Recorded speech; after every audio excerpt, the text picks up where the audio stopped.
कहना कट्टे कट्टे होंदे गावां गावां होंदियां ने अल्लाह दी कसमें पूरा जग फिर के वेख्या मावां मावां ही होंदियां ने आ जियो शताब्दिया जा 2 कप चाह फड़ के लिया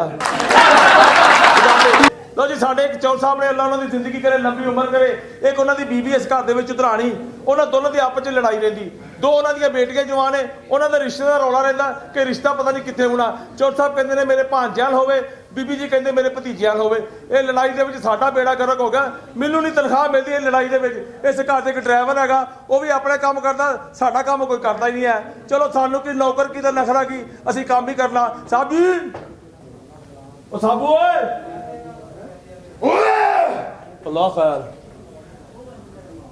तू मरेगा। हाँ जी तू मरेगा। मैं मरिया पे तेरी मां दे सब मरेंगे। हाँ जी सब मरेंगे।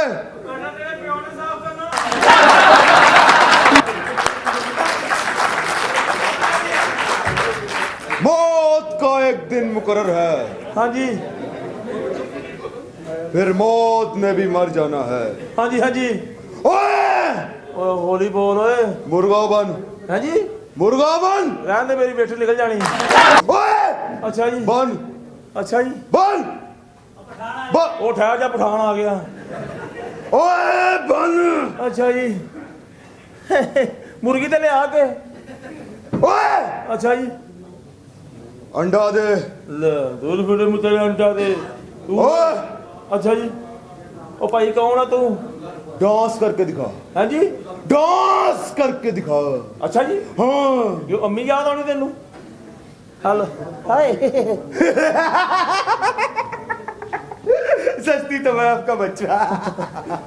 बड़ी पहचानी हो भैन दी तुम्हारी जिंदगी सिर्फ इतनी है जैसे रेलवे स्टेशन पर गाड़ी आती है मुसाफिरों का इंतजार करती है और चली जाती है। ओ जाते ओए हाँ जी निकाल दे जो कुछ है तेरे पास। आ जाओ ओ की निकाल दियो भाई ओए ओ सारे जा के सहमे बैठे ने तू निकाल दे जो कुछ है। ओ बाथरूम च कीता जाकर चुक लै हाथ से ना गाल पाकर मैं दसा अच्छा जी ये है तुम्हारी औकात।